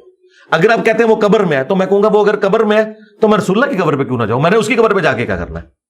تو جو بخاری میں حدیث ہے, نہیں وہ بعد میں آ گیا, پہلے آپ ڈاکٹرن کلیئر کرتے جائیں کہ مجھے تو اس خلیفہ کا فائدہ ہے کہ جو مجھے کہے کہ میں حضور کا ساتھی ہوں, یہ حضور سے میں نے سنا ہے تو یہ لو علی, یہ نوٹس بنا لو. مجھے اس طرح بھی بتانے والے 1300 سال پہلے قبروں میں جا چکے, اس کا مطلب ہے نبی کا کوئی خلیفہ نہیں ہے. لیکن میں آپ کو بتا دوں نبی کا خلیفہ آج ہی موجود ہے, قرآن. یہ قیامت تک نہیں ختم ہوگا. تو نبی الاسلام کا خلیفہ ہے قرآن. جو حضرت ابو بکر عمر عثمان و علی ہیں یہ خلیفۃ الرسول وہ والے خلیفہ نہیں ہیں جو انبیاء کے خلفاء ہوتے تھے. یہ خلیفۃ الرسول ہیں صحابہ کے اجماع کے ساتھ آپ کے نظام حکومت کو بعد میں چلانے کے لیے. دین جو ہے وہ مکمل ہو چکا, اور اس میں یہ خلفاء بھی جو دینی فیصلہ کریں گے وہ قرآن و سنت میں پیش ہوگا, اور یہ قرآن میں لکھا ہوا ہے. جہاں سے آپ لوگ ایک ٹکڑا اٹھاتے ہیں وَأُولِي الْأَمْرِ مِنْكُمْ وَأُولِي الْأَمْرِ مِنْكُمْ, اگے بھی ٹرو نا, فَإِن تَنَازَعْتُمْ فِي شَيْءٍ فَرُدُّوهُ إِلَى اللَّهِ وَالرَّسُولِ. اولو الامر کہتے ہیں نا مولا علی کو, اولو الامر کہتے ہیں سنی ابو بکر کو. تو آگے کیوں آیا ہے کہ جب جھگڑا ہو جائے تو اللہ رسول سے فیصلہ کرواؤ؟ اس کا مطلب ہے کہ اولو الامر اس قابل نہیں ہے کہ وہ اللہ رسول کا سکسیسر ہو سکے, اس اعتبار سے کہ وہ 100% کریکٹ ہو. کہا کہ جب تمہارا امیر سے جھگڑا ہو تو تم نے قرآن اور سنت سے فیصلہ کروانا. اگر قرآن و سنت کا خلیفہ ابو بکر عمر عثمان و علی تھے تو فیصلہ پھر قرآن و سنت سے ہی کروا رہے ہیں, اس کا مطلب ہے ان سے اختلاف بھی آپ کر سکتے ہیں. لوگوں نے کیا ہے, حضرت علی سے بھی اختلاف کیا ہے, حضرت ابو بکر سے بھی کیا ہے, عمر سے بھی کیا ہے. ختم نبوت وہ ٹائٹل ہے جس نے وہ ساری ایگزامپلز ختم کر دی جو پہلے تھیں کہ نبیوں کے خلیفہ نبی ہوتے تھے. بھئی نبی الاسلام کو تو اللہ نے ختم نبوت کے ساتھ یہی کہا ہے نا, ما کان محمد ابا احد من رجالکم, محمد تو مردوں میں سے کسی کے باپ نہیں ہے بلکہ وہ تو خاتم النبی. اس کا مطلب کیا ہے کہ کوئی بھی حضور کی اولاد میں سے مرد نہیں بنے گا کیونکہ وہ خاتم النبیین ہے. یہ بھی مطلب ہے اس کا. تو دوسری جگہ پہ قرآن یہ بھی تو فرماتا نا کہ حسن حسین ان کے بیٹے ہیں. نہیں قرآن نہیں فرماتا, حدیثوں میں ہاں جی وہ بیٹے ہیں نا, لیکن وہ بیٹے اس سینس میں کہ غیر پیغمبر ہے نا, پیغمبر تو نہیں ہے نا, ختم نبوت ہو چکی ہے. اس فرق کو آپ سمجھیں. حسین علیہ السلام بے شک بیٹے ہیں, سب کچھ ہے, نبی نہیں ہے. ختم نبوت کا تقاضا یہ تھا. اچھا میں آپ سے پوچھتا ہوں, حسین علیہ السلام سے تو زیادہ حقدار نبی الاسلام کی اپنی اولاد ہے, ابراہیم بن محمد. تو ان کی تو ڈیتھ ہوگی نا. ڈیتھ کیوں ہوئی ہے؟ وہ قرآن میں ہے نا, ما کان محمد ابا احد من رجالکم ولکن رسول اللہ و خاتم النبیین. ختم نبوت کا تقاضا یہ تھا. اچھا میں تو یہ سمجھتا ہوں کہ اگر حضرت امیر حمزہ زندہ ہوتے تو پہلا خلیفہ انہوں نے بننا تھا, کیونکہ نبی الاسلام کی مبارک زندگی میں یہ جو آج مثالیں دی جا رہی ہیں نا کہ حضور کے مصلی پہ ابو بکر کھڑے ہو گئے, پھر لوگوں نے پتا کیا کہنا تھا, یار دیکھو بدر میں آرمی چیف نبی الاسلام نے اپنی جگہ ان کو آگے بھیجا ہے آرمی چیف بنا کے. مولا علی آگے ضرور گئے لیکن آرمی چیف کے طور پہ نہیں, آرمی چیف کے طور پر امیر حمزہ, بدر میں بھی احد کے اندر بھی. تو لوگوں نے سیدھا سیدھا کہنا تھا کہ نبی الاسلام کے سکسیسر امیر حمزہ ہے, خاندان قریش میں سے بھی ہیں, بنو ہاشم میں سے ہیں, ان کو چونا جائے, یہ ہو جانا تھا. لیکن ظاہر ہے کہ اللہ تعالیٰ کو کچھ اور منظور تھا. میرا یہ چیپٹر کلوز ہے, اس پہ ہم جتنی بھی پانی میں مدانی ماریں گے نا اینڈ دل وہی نکلنا. آخری کو اصل پھر آگے بڑھیں گے ہم کہ بخاری شریف میں جو حدیث ہے کہ میرے 12 خلفاء ہوں گے, 12 امام ہوں گے, تو یہ 12 وہ سلسلہ جو 30 سال تک چلتا ہے خلافت کا, خلافہ راشدہ کا. اس کے بعد نظام تقریباً درہم برہم ہو جاتا ہے. ایک چیز. دوسری چیز آپ نے کہا کہ یہ نظام بہت مضبوط تھا جناب ابو بکر سے جو شروع ہوا, اتنا مضبوط تھا تو تقریباً 4 سال 2.5 سے 4 سال تقریباً عرصہ جناب ابوبکر کا، 12 سال جناب عمر کا، کوئی 10-12 سال حضرت عثمان کا، اور اس کے بعد پھر کیا ہوتا ہے وہ سب آپ کے سامنے ہے۔ اتنی جلد اتنا مضبوط سسٹم کیسے زیر ہو گیا؟ سسٹم کیا سر، پولیٹیکل پورشن کولیپس ہوا ہے، باقی تو ترقی آج تک ہو رہی ہے۔ آج کا بادشاہ محمد رسول اللہ ہے، بے شک۔ کیوں ہے؟ پولیٹیکل گورنمنٹ کی وجہ سے نہیں، دلوں میں راج کر رہے ہیں، انقلاب آ گیا ہے۔ آج چنگیز خان کا کوئی ماننے والا نہیں ہے، رومنز اور پرشینز کی کوئی لیگیسی نہیں چل رہی ہے، تو یہ ایک پورشن ہوا ہے، یہ اتنا رونا بھی نہ رویا کرے، صرف پولیٹیکل سسٹم کولیپس ہوا ہے۔ باقی نبی علیہ السلام کی جو مبارک دعوت آج جس طرح اپنے عروج کے اوپر ہے نا، انسانیت نے اتنا بڑا کبھی عروج نہیں دیکھا کہ پیغمبر کو گئے دنیا سے 1500 سال ہو گئے ہیں اور آج بھی 2 ارب لوگ اس نام کے اوپر اپنی جان دینے کے لیے تیار ہیں۔ یہ بہت بڑی ایک انقلاب ہے۔ صرف پولیٹیکل سسٹم ایک آپ کہیں گے اس کا ایک کمزوری اس میں آئی، فیلئر آئی، باقی تو اوورآل یہ سارا معاملہ چلتا رہا، اور اس میں بھی چند ایک چیزیں تھیں جن کو آپ بات کر سکتے ہیں۔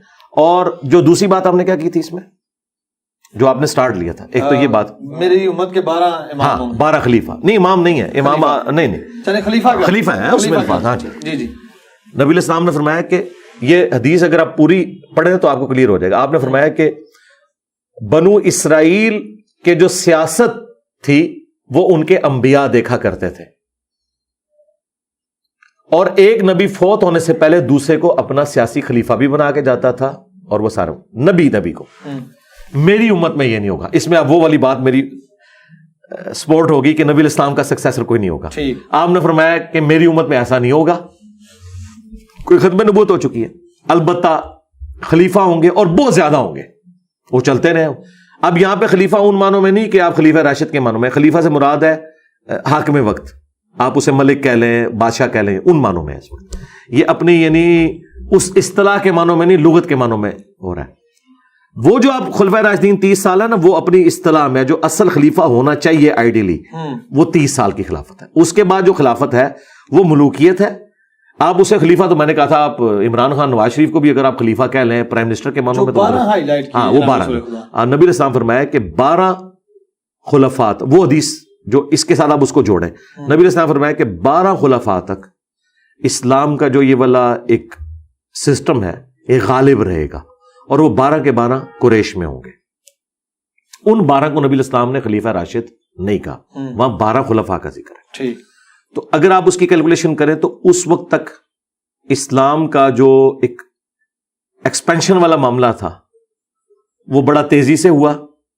جس طرح آپ 3 یا 4 پیڈل مارے نا تو تھوڑی دور تک سائیکل چلتی ہے نا، جو 30 سال کی محنت تھی نا وہ 130 سال تک نکال گئی، یعنی ان کے ادوار کے اندر وہ معاملہ چلتا رہے گا۔ اگرچہ ہمارا پولیٹیکل سسٹم کولیپس کیا، پھر بھی مسلمانوں کے جو فتوحات کا سلسلہ ہے وہ جاری رہا۔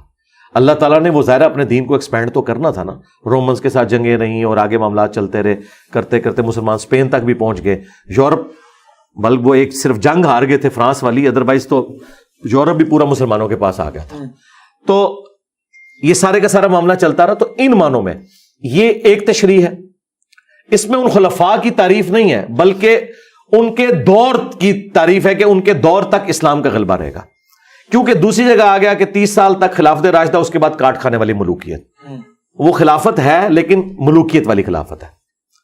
دوسرا، حافظ ابن کثیر، ابن تیمیہ اور باقی لوگ اس طرف بھی گئے ہیں کہ یہ 12 خلفاء کنزیکٹیو نہیں ہوں گے، 5 تو کنزیکٹیو آ گئے، ابو بکر، عمر، عثمان، علی، حسن ابن علی، 6 عمر بن عبدالعزیز ہیں، اور پھر قیامت تک کچھ خلفاء آئیں گے اور آخری امام محمد مہدی ہوں گے۔ یہ بھی تشریح اہل سنت کے ہاں چل رہی ہے، یعنی میں نے نہیں کی ہے، یہ حافظ ابن کثیر نے لکھی ہے۔ اچھا، ایک تشریح یہ کی گئی۔ اب شیعہ جو اس کو 12 امام کہتے ہیں، تو پھر اگر 12 امام والی بات مانی جائے تو 12 اماموں میں سے حکومت تو صرف 2 اماموں کو ملی ہے، مولا علی کو اور مولا حسن کو، باقی تو سارے امام خلیفہ بن نہیں سکے، قید کر دیے گئے، کر دیا۔ اچھا، اور نبی علیہ السلام حکومت کے پوائنٹ آف ویو سے خلافت کا ذکر کر رہے تھے یا ملوکیت کا ذکر کر رہے تھے یا حکومت کا، تو لہٰذا جو شیعہ نے یہ 12 اماموں والا کانسیپٹ 12 خلفاء سے نکالا ہے، یہ بالکل فراڈ نکالا ہے، بالکل نہیں نکلتا، یہ بالکل چیز ہی کچھ اور تھی۔ اچھا، اور سنیوں میں سے ناسبیوں نے ان سے 12 خلفاء کی جو فضیلت ثابت کی، یہ بھی دھوکہ دیا کیونکہ 12 خلفاء کے اس دور تک کی بات کی ہے, ان 12 خلیفوں کی تعریف نہیں کی حضور نے, تعریف کی ہے خلافت راشدہ کی. ٹھیک ہے, دونوں طرف فراڈ ہوا ہے. اور یہ جو میں فراڈ, یہ میں نہیں کہہ رہا, یہ کتابوں میں تھا. خود ابن تیمیہ نے منہاج السنہ لکھی شیعہ کے خلاف, لیکن اتنا سخت وہ سنی ہونے کے باوجود بعض اوقات اس میں ناسبیت بھی نظر آ جاتی ہے. اس نے کہا بھی یزید اور اس کا باپ, ہم انہیں مسلمانوں کا بادشاہ مانتے ہیں, خلیفہ راشد نہیں مانتے. حالانکہ وہ شیعہ کے خلاف کتاب لکھ رہا ہے, لیکن یہ مان رہا ہے کہ یار ہم ان کو ویسا نہیں مانتے جیسا کہ آپ کہہ رہے ہیں. یہ 12 خلفاء والا جو ناسبیوں نے رزلٹ نکالا, وہ بھی ردی کی ٹوکری میں ہے, جھوٹ بول رہے ہیں, فٹ نہیں بیٹھتا, تطبیق ہی نہیں ہوتی. دوسری طرف 30 سال تک خلافت, پھر کاٹ کھانے والی ملوکیت, اس کا کیا کریں گے؟ جو میں آپ کو تشریح کر کے بتا رہا ہوں, یہ علماء نے, محدثین نے لکھی, اور یہی اس کی بیسٹ تشریح بنتی ہے. اور شیعہ نے جو یہ فراڈ نکالا کہ اسے 12 امام ثابت ہے, تو بھئی وہ تو خلفاء تھے. خلفاء جو ہیں وہ حکومت سنبھالتے ہیں, تو حکومت تو صرف مولا علی کو ملی ہے اور امام حسن کو بھی 6 مہینے, باقی 10 تو سارے کے سارے خلفاء کے ہاتھوں شہید ہوئے ہیں, تو حکومت تو نہیں ہے, لہٰذا ان کی بھی بات پوری نہیں ہوتی ہے. اور آخری خلیفہ جو ہے اسے جا کے حکومت ملے گی, تو پھر 3 خلیفوں کو ملی, باقیوں کو نہیں ملی. تو خلافت والے معنوں میں پھر یہ چیز نہیں ہے, امامت والا معاملہ. لہٰذا یہ معاملہ جو ہم بتا رہے ہیں آپ کو موقف, یہی موقف اہل سنت کے جن محدثین کا یہ موقف ہے, یہی حق پر مبنی ہے, یہ تمام روایتوں کو سیٹسفائی کرتا ہے. اور ہمارے استاد مولانا اسحاق صاحب کا یہی موقف تھا. میں نے ان سے جو 1-to-1 کوسچن آنسر سیشن کیا, اس میں انہوں نے یہی جملے بولے کہ بھئی علی بیٹا پھر ان 12, میں شیعہ حضرات سے بھی کہتا ہوں کہ 12 اماموں کو حکومتیں تو کوئی نہیں ملی. ہاں دیکھیں مولانا اسحاق, اللہ تعالیٰ ان کی روح کو خوش کرے جنت الفردوس میں, الحمدللہ. بعض اوقات وہ ایک جملہ ایسا بولتے تھے کہ میرے جیسے جو لوگ ہیں نا, وہ ان کے لیے وہ چابی ثابت ہوتا تھا اور ایک علم کا دروازہ کھول جاتا تھا. انہوں نے میرے انٹرویو میں کم از کم 15-20 بار دیکھ چکا ہوں ان کی وفات کے بعد. ہر دفعہ میں سنتا ہوں نا, میں کہتا ہوں یار یہ جو مولانا نے جملہ بولا, اچھا وہ مجھے فیل ہوگا, ہر بندے کو نہیں فیل ہوگا. اچھا, انہوں نے غدیر خم کی حدیث پہ شروع میں ایک جملہ بولا کہ علی بیٹا جو تم نے کہا نا کہ نبی الاسلام کا وسیع قرآن ہے, میرا یہی نظریہ ہے, کیونکہ حجۃ الوداع پہ آپ نے قرآن چھوڑا. اور میں اس میں ان کا, میں اپنے شیعہ دوستوں سے بھی کہتا ہوں کہ حجۃ الوداع پہ اعلان غدیر حضور نے کیوں نہیں کیا, جبکہ پوری دنیا کے لوگ جمع تھے, آپ وہاں اپنا خلیفہ چھوڑتے. وہاں تو آپ نے قرآن کی بات کی ہے جو صحیح مسلم میں 2950 ہے, سنت والی روایت تو دور کی کتاب میں, قرآن میں. اچھا, تو وہ انہوں نے بڑا پیارا جملہ کہ وہ موقع حضور نے کیوں ضائع کیا, انٹرنیشنل گیدرنگ تھی, سارے لوگ تھے, آپ اعلان کر دیتے.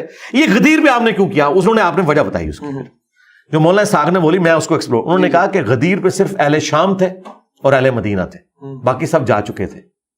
اور اہل شام نہیں, مولا علی کی خلافت کا انکار کرنا تھا اور جنگیں ان سے لڑنی تھی. اہل مدینہ مظلومین ہونے تھے, انصار مدینہ, ان کے اوپر یزید نے چڑھائی کی.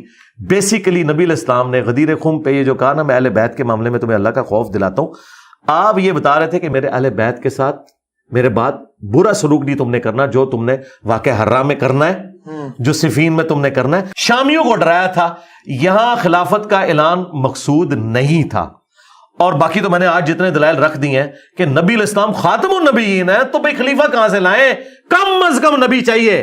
ہاں, یا پھر نبی کے لیول کی کوئی چیز چاہیے, تو وہ قرآن ہے جو بالکل واقعی غیر مخلوق ہے. تو یہ آپ بات سمجھیں مولانا اسحاق سے. اور ایک اور آپ تحفہ لے جائیں آج آپ کے کیمرے میں, بسم اللہ. دیکھیں شیعہ نے اتنا بڑا ہنگامہ کھڑا کیا کہ آیت مباہلہ کے موقع پر نبی علیہ السلام اپنی باقی بیٹیوں کو کیوں نہیں لے کے آئے. اس سے انہوں نے باقی بیٹیوں کا انکار کیا. حالانکہ آج کا سب سے بڑا غالی شیعہ یاسر الحبیب, جو حضرت عائشہ کے اوپر قنوت نازلہ پڑھتا ہے, نعوذ باللہ, اتنا غالی خبیث رافضی ہونے کے باوجود وہ کہتا ہے کہ جی بیٹیاں چاہ رہی تھی, وہ بھی مانتا ہے تاریخ میں ہے. اچھا دیکھیں, نہیں میں دیکھیں شیعہ میں اتنے ہارڈ لائنر, جو حضرت ابوبکر عمر عثمان کو منافق کہیں, وہ بھی کہیں نہیں بیٹیاں چاہ رہے ہیں, تو اس کا مطلب ہے یہ بات تگڑی ہے. یہ میں شیعہ کے لیے بات کروں. اچھا, اب یہ مذاق اڑانے والی بات ہے, کیا وہ باقی 3 بیٹیاں اس وقت زندہ تھی مباہلے کے وقت؟ نہیں, وہ تو اس سے پہلے فوت ہو چکی تھی, تو قبر سے نکال کے تو نہیں لانا تھا نبی علیہ السلام نے.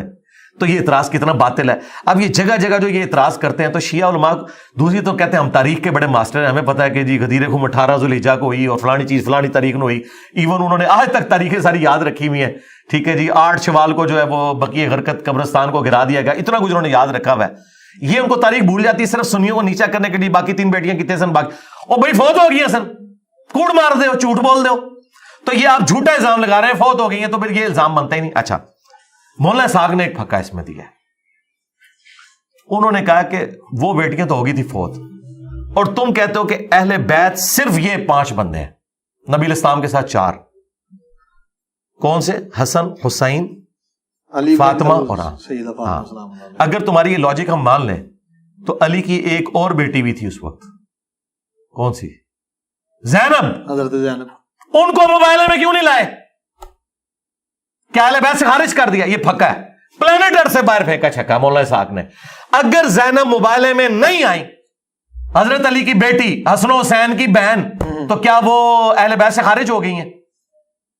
حالانکہ تھیں, قبر سے نہیں نکالنا. استنباط حدیث قصاص سے بھی تو کیا جا سکتا ہے. سرکار چھوڑے ہیں, بات آگے چلے گی نا, بات آگے چلے گی. مل رہی ہے نا اس کے اور ساتھ. سرکار بات کوئی اور ہو رہی ہے. بات یہ ہو رہی ہے کہ حسن و حسین کے بہن بھائی اہل بیت ہیں کہ نہیں, پہلے یہ بتائیں. جو عقیدہ تواریخ میں ملتا ہے اہل بیت کے بارے میں, وہ 12 امام ہیں. تو پھر تو میں کہتا ہوں, تو میرا تو خیال ہے پھر اہل بیت کے ساتھ یہ دشمنی ہے کہ مولا علی کی بیٹی جس نے یزید کے دربار میں اپنے بھائی حسین کا مقدمہ لڑا, اپنے باپ کا مقدمہ لڑا, اگر وہ اہل بیت نہیں ہے تو اڈے جڑے پوڈری تے چرسی دربارہ تے بیٹھے ہوئے اہل بیت بنے تے ایک دو اہل بیت ہو گئے نے جڑے آتے ہیں یہ امتی تے اسی اہل بیت ہاں. تو بھائی یہ بات ہے, یہ بات نہ کرے, آپ بھی گنہگار نہ ہو جائیے گا, اللہ کے حضور پکڑے نہ, لا حول ولا قوت الا باللہ. تو حضرت علی کی ساری اولاد جو فاطمہ سے وہ سب اہل البیت ہیں, چاہے وہ جناب محسن ہو چھوٹی عمر میں جو شہید ہو گئے, اہل سنت کے ہاں بھی وہ ہیں, لیکن وہ والا واقعہ نہیں جو یہ کہتے ہیں. بالکل. حسن و حسین بھی, اور ان کے ساتھ ان کی سسٹر زینب. زینب اس وقت 1.5-2 سال کی تھیں جب مباہلہ ہوا ہے, اور ان کو اٹھا کے جانا کوئی مسئلہ نہیں تھا. اور بڑی حیران کن بات ہے کہ فاطمہ سلام اللہ علیہا انہیں گھر کسی کے پاس چھوڑ کے آئی ہوں گی, لے کے ساتھ جانا کمفرٹیبل تھا. اور میں کہتا ہوں شکر ہے گھر چھوڑ گئی ہیں. آج ہم ان کو گیچے سے پکڑ سکتے ہیں کہ بتاؤ اگر اس طرح تم نے اہل بیت سے لوگوں کو خارج کرنا ہے تو زینب بنت علی کیا اہل بیت سے خارج ہے؟ جو زینب بنت رسول اللہ کو تم اہل البیت سے خارج کرتے ہو تو یہ ظلم نہ کرو. البتہ یہ بات درست ہے کہ باقی 3 بیٹیوں سے نبی علیہ السلام کی اولاد نہیں چلی, اولاد یہیں سے چلی ہے, آل محمد یہی ہے.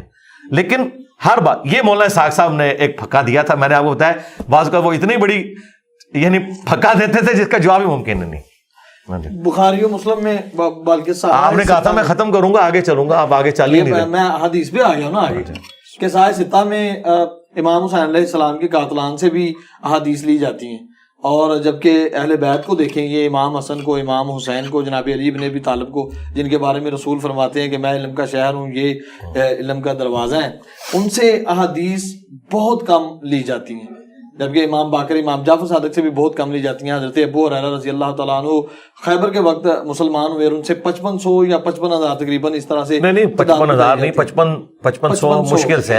اور دوسری بات یہ ہے کہ مجھے بتائیں کہ ابو ہریرہ کہاں سے قاتلان اہل بیت ہو گئے؟ میں یہ نہیں کہا, تو آپ نے 4-5 باتیں مکس کر دی ہیں نا, تو آپ سٹیپ وائز لے کے معاملات کرتا. ہاں پہلی بات ہے قاتلان جو اہل بیت ہیں یا جو ناسبی ہیں, ان سے اگر کوئی روایتیں لی ہیں اہل سنت کے اماموں نے تو وہ تائید میں لی ہیں, اور ساتھ ان کا سٹیٹس بھی بتایا. کسی کا اہل بیت کا دشمن ہونا اس چیز کا متقاضی نہیں ہے کہ وہ روایت حدیث میں جھوٹ ہی ضرور بول رہا ہوگا, یہ ضروری نہیں ہے. اسی طریقے سے دوسری طرف آپ یہ کیوں بھول جاتے ہیں کہ امام بخاری نے کم از کم 100 ایسے راویوں سے احادیث لی ہیں جو شیعہ تھے, وہاں کیوں نہیں اعتراض کرتے؟ وہاں اگر ہم اعتراض کریں کہ امام بخاری نے شیعہ سے لے لی, اس لیے کہ وہ سمجھتے تھے کہ ان کا عقیدہ اپنی جگہ, لیکن روایت حدیث میں وہ سچے ہیں. آپ وہ روایت پہ بحث کر سکتے ہیں کہ یہ فلاں روایت فلاں ناسبی سے لی تھی اور دیکھو اس سے غلط عقیدہ نکل رہا ہے, اس پہ آپ بحث کر سکتے ہیں. یہ جن لوگوں کو رافضی یا ناسبی کہہ رہے ہوتے ہیں, ہم انہی لوگوں سے دوسرے لوگوں کی شان میں حدیثیں ثابت کر دیتے ہیں. مثلا سنی امام زہری کو کہتے ہیں کہ یہ شیعہ تھا, اور بعض جو غالی شیعہ ہیں وہ کہتے ہیں یہ سنی تھا, اور جو درمیان میں کہتے ہیں اس کی زندگی کے 2 پیریڈ ہیں, کیونکہ دونوں طرف روایتیں ملتی ہیں. وہ حضرت علی کے حق میں بھی بولتا ہے اور حضرت ابوبکر کے حق میں بھی بولتا ہے. تو بات یہ ہے کہ اس طرح جب دونوں طرف, جب میری کوئی ویڈیو لگا لے جنگ صفین پہ تو اسے لگے گا یہ کوئی شیعہ ہے, ٹھیک ہے نا, آپ کو کہا بھی جاتا ہے. ہاں تو مجھے کوئی فرق نہیں, مجھے سب کچھ کہا جاتا ہے اللہ کے فضل سے, کوئی فرق نہیں ہے. امام شافعی کو بھی کہا گیا حضرت عمر کو جناب علی کا داماد کہا جاتا ہے. جی بالکل ٹھیک ہے, یہ تو ثابت ہے, شیعہ کی کتابوں سے ثابت ہے. کیسے؟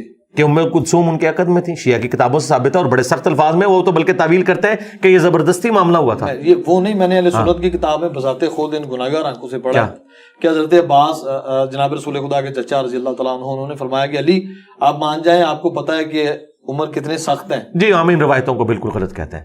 دیکھیں اہل سنت کے ہاں جو ایگریڈ اپون چیز ہے وہ یہی ہے جو صحیح بخاری میں ملتا ہے کہ ام کلثوم سیدنا عمر کی بیوی تھی، اور حضرت علی سے جو رشتہ مانگا تھا وہ اہل البیت سے اپنی نسبت بنانے کی وجہ سے مانگا گیا تھا. یہ زبردستی نہیں ہے. مجھے بتائیں حضرت عمر فاروق رضی اللہ تعالیٰ عنہ نے تو وہ سٹیٹس انجوائے کیا ہے کہ اوپر خدا اور نیچے عمر تھے، تو ان کے لیے گن پوائنٹ پہ یہ حرکت کرنا اور پھر اہل بیت کے ساتھ کرنا کہ مسلمانوں کی گالیاں کھائیں، یہ کون بیوقوفی کرے گا؟ یہ ایسی بات کی فٹنگ نہیں بیٹھتی. ایج ڈیفرنس جو وہ جناب ایج ڈیفرنس کوئی مسئلہ نہیں میرے بھائی، ایج ڈیفرنس کوئی مسئلہ نہیں، یہ آپ کے مسئلے ہیں. اگر عورت بالغہ ہو ایج ڈیفرنس کوئی نہیں ہے. مجھے بتائیں نبی علیہ السلام اور سیدہ عائشہ کا ایج ڈیفرنس نہیں ہے؟ اہل سنت میں ان کی 7 سال تقریباً عمر بتاتے ہیں. شیعہ کتنی بتا دیتے ہیں؟ 17 بتاتے ہیں. 17 سال بتاتے ہیں. 17 تو 17 اور 52 میں آپ کو فرق نہیں نظر آئے گا؟ 17 30 51 ہوتا ہے. بالغ تو ہوں اور نہیں سرکار، بالغ تو وہاں بھی ہے نا. ہم تو کہتے ہیں عرب میں 9 سال کی بچی بالغ ہو جاتی تھی، یہ تو ایک پورشن ہے نا. غیر مسلم کہتے ہیں کہ ایک ڈیفرنس بہت ہے. تو 17 30 51 حضرت عائشہ جو ہیں وہ اپنی عمر میں سیدہ فاطمہ سے بھی چھوٹی تھی، تو اعتراض تو ابھی بھی اپنی جگہ موجود ہے. تو ہم اس کو اعتراض بنائیں گے؟ چھوڑیں یار، یہ غیر علمی باتیں. اگر نبی نے کسی عورت کو بیوی کے طور پر چوز کیا، ایک ڈفرنس کتنا بھی ہے، اور وہ عورت راضی ہے، تو تیسرے بندے کو کیا تکلیف ہے؟ یہ آج کے دور کے مسئلے ہیں. یہ تب ہو جب کوئی زبردستی معاملہ ہو، پھر ہم کہیں گے. مجھے بتائیں یہ کون سا قاعدہ قانون ہے کہ مرد و عورت کی اتنی ایج ڈفرنس، مثلا ہمارے پنجاب کے معاشرے میں کہتے ہیں جی 6-7 سال کا ڈفرنس ہو. آج کل تو وہ ختم ہو چکا ہے. اب تو کلاس فیلو ہوتے ہیں، ایک عمر کے ہوتے ہیں. اب کدھر گیا وہ ڈفرنس؟ بلکہ کئی تو عمر میں بڑی ہوتی ہیں 1-2 سال، اور یہ سارے معاملات ہوتے ہیں. اور پھر وہ اس کا اینڈ رزلٹ یہ ہوتا ہے کہ 10 سال کے بعد وہ بیوی ماں لگنا شروع ہو جاتی ہے، کیونکہ مرد تو اتنی جلدی بوڑھا نہیں ہوتا. پھر پرانے لوگوں کی ان کو بات یاد آتی ہے، نہیں 7-8 سال کا ڈفرنس ہونا چاہیے. یہ سارے کے سارے معاملات. تو مجھے بتائیں یہ ہر جگہ اپنی اپنی نارمز چل رہی ہیں. عرب کے ملکوں میں آج بھی کوئی معیوب نہیں سمجھا جاتا.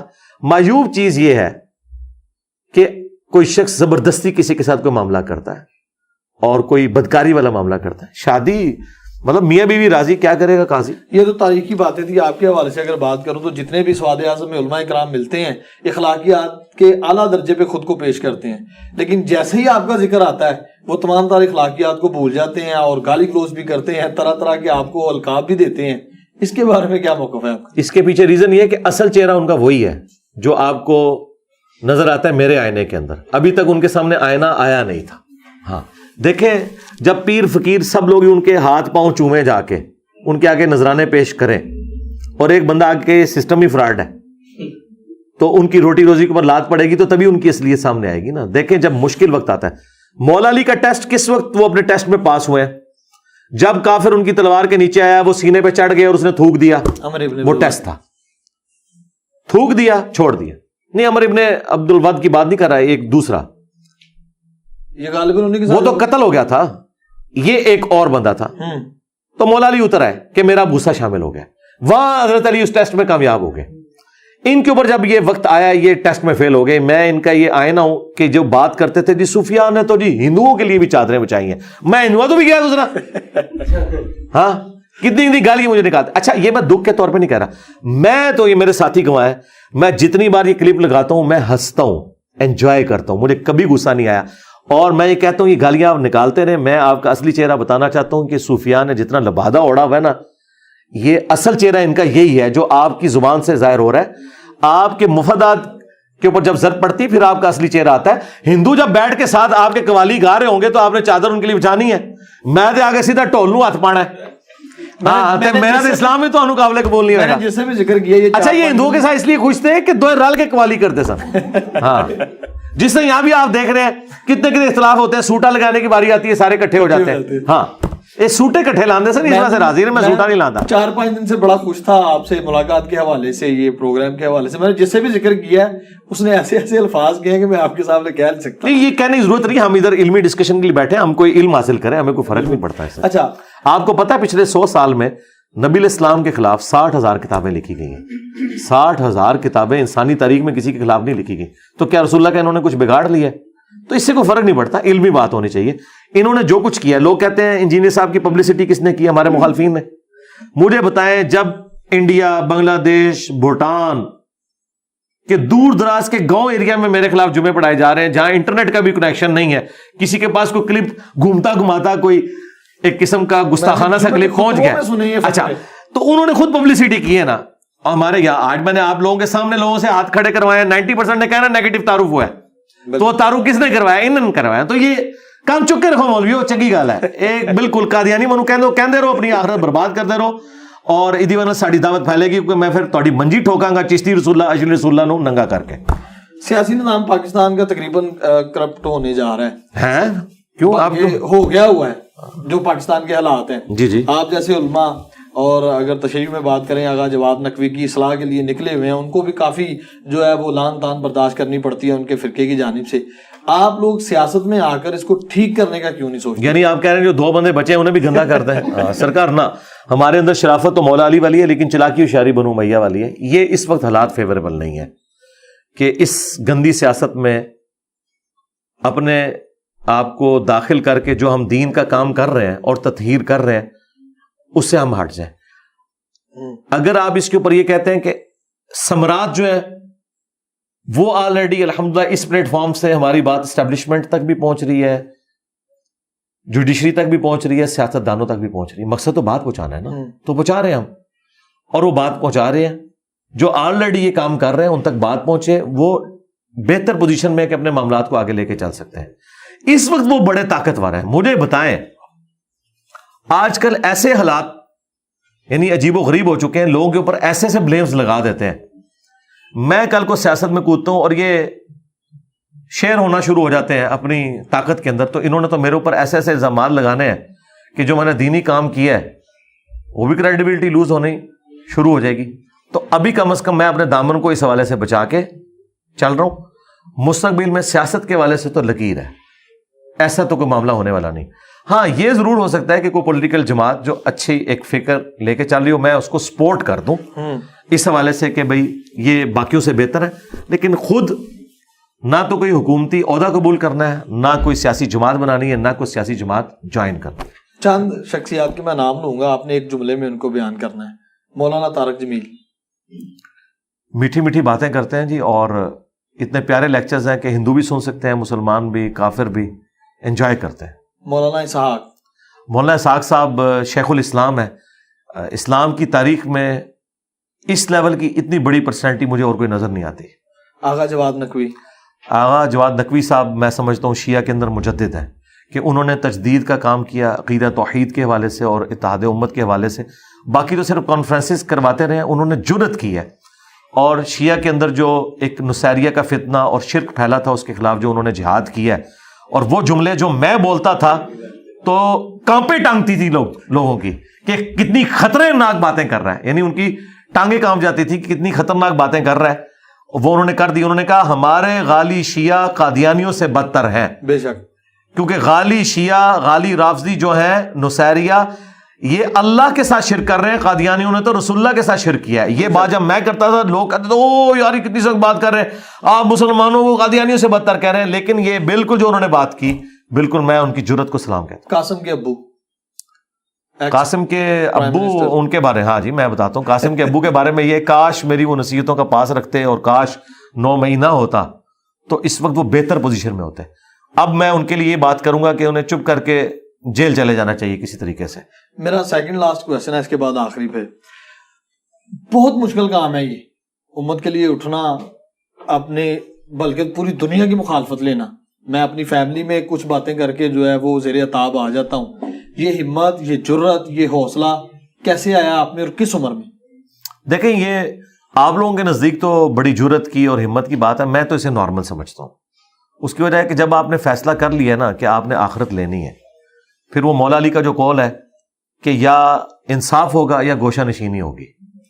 کسی نے سوچا تھا کہ ایک بندہ جو گوشہ نشینی کی باتیں کر رہا ہے اور خلیفہ بنتے ہی سارے گورنر فارغ کر دے گا, کیونکہ پھر انصاف اسی طریقے سے ہوتا ہے. تو وہ جرأت انسان کے اندر بالکل وہ موجود ہوتی ہے, صرف اس نے فیصلہ کرنا ہے. تو فیصلہ آپ بھی کریں, کوئی مشکل نہیں ہے. یہ معاشرہ آپ کو کیا دے گا, یہ رشتہ دار آپ کو کیا دیں گے, آج تک کچھ دیا بھی نہیں.